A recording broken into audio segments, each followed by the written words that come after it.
ಗೆಳೆಯರೆ ನಿಮಗೆಲ್ಲರಿಗೂ ಕೂಡ ನಮಸ್ಕಾರಗಳು. ಈ ದಿನ ಪರಿಸರ ಅಧ್ಯಯನಕ್ಕೆ ಸಂಬಂಧಪಟ್ಟಿರುವಂಥ ಒಂದು ವಿಶೇಷವಾಗಿರುವಂಥ ಟಾಪಿಕ್ನ ಬಗ್ಗೆ ಡಿಸ್ಕಸ್ ಮಾಡಲಿದ್ದೇವೆ. ಅದರ ಹೆಸರು Keibul Lamjao national park.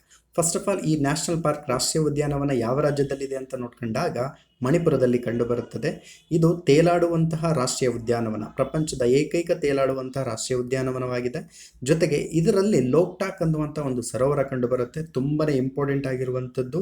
So ಇದನ್ನು ನಾವು ಪುಮ್ದಿಶ್ ನ್ಯಾಷನಲ್ ಪಾರ್ಕ್ ಅಂತಲೂ ಕೂಡ ಕರಿತೀವಿ. ಕಾರಣ ಏನು ಅಂದರೆ, ಇಲ್ಲಿ ಈ ಒಂದು ಸರೋವರದಲ್ಲಿ ಅಥವಾ ಈ ಒಂದು ನ್ಯಾಷನಲ್ ಪಾರ್ಕಲ್ಲಿಯೂ ಕೂಡ ಪುಮ್ದಿಸ್ ಎನ್ನುವಂತಹ ಸಸ್ಯವರ್ಗ, ಅಂದರೆ ತೇಲಾಡುವಂತಹ ಸಸ್ಯವರ್ಗ ಇಲ್ಲಿ ಸಿಚುಯೇಟೆಡ್ ಆಗಿರೋದ್ರಿಂದ ಇದನ್ನು ಪುಮ್ದಿಸ್ ನ್ಯಾಷನಲ್ ಪಾರ್ಕ್ ಅಂತ ಕರಿತೀವಿ.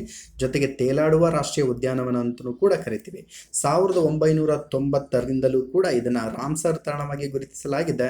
ಇಲ್ಲಿರುವಂತಹ ಪರಿಸರದ ಸಮಸ್ಯೆಯನ್ನು ಅರಿತುಕೊಂಡು ರಾಮ್ಸರ್ ಆರ್ಗನೈಸೇಷನ್ ಅಥವಾ ಕಾನ್ಫರೆನ್ಸ್ ಇದನ್ನು ಮ್ಯಾಂಟ್ರಿಯಾಕ್ಸ್ ರೆಕಾರ್ಡಿಗೆ ಸೇರಿಸಲಾಗಿರುವಂಥದ್ದು. ಜೊತೆಗೆ ಸಂಗೆ, ಜಿಂಕೆ, ಆಗ್ಡೀರ್ ಮತ್ತು ಓಟರ್ ಎನ್ನುವಂಥ ವಿಶೇಷವಾಗಿರುವಂಥ ಅನಿಮಲ್ಗಳು, ಪ್ರಾಣಿಗಳು ಇಲ್ಲಿ ಕಂಡು ಬರ್ತಾ ಹೋಗ್ತವೆ. ಆದುದರಿಂದ ನಮಗೆ ಕೇಬುಲ್ ಲಾಮ್ಜೋ ನ್ಯಾಷನಲ್ ಪಾರ್ಕ್ ಆಗಿರಲಿ, ಲೋಕ್ಟಾಕ್ ಸರೋವರ ಆಗಿರಲಿ ತುಂಬಾ ಇಂಪಾರ್ಟೆಂಟ್ ಆಗಿರುವಂಥದ್ದು ಎಕ್ಸಾಮ್ ಪರ್ಸ್ಪೆಕ್ಟಿವ್ಗೆ ಸಂಬಂಧಪಟ್ಟಂತೆ.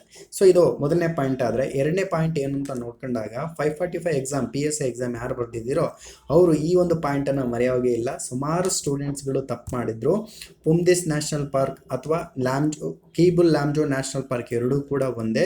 ಕೇಬುಲ್ ಲಾಮ್ಜೋ ನ್ಯಾಷನಲ್ ಪಾರ್ಕಿಗೆ ಇರುವ ಇನ್ನೊಂದು ಹೆಸರು ಪುಮ್ದಿಶ್ ನ್ಯಾಷನಲ್ ಪಾರ್ಕ್. ಜೊತೆಗೆ ಇಲ್ಲಿ ಲೋಕ್ಟಾಕ್ ಸರೋವರ ಮರೆಯೋಗಿಲ್ಲ, ತುಂಬಾನೇ ಇಂಪಾರ್ಟೆಂಟು. ಈ ಸರೋವರದ ಮೇಲ್ಗಡೆ ತೇಲಾಡುವಂತಹ ಒಂದು ಪುಮ್ದಿಸ್ ಸಸ್ಯವರ್ಗ ಕಂಡು ಬರುತ್ತೆ.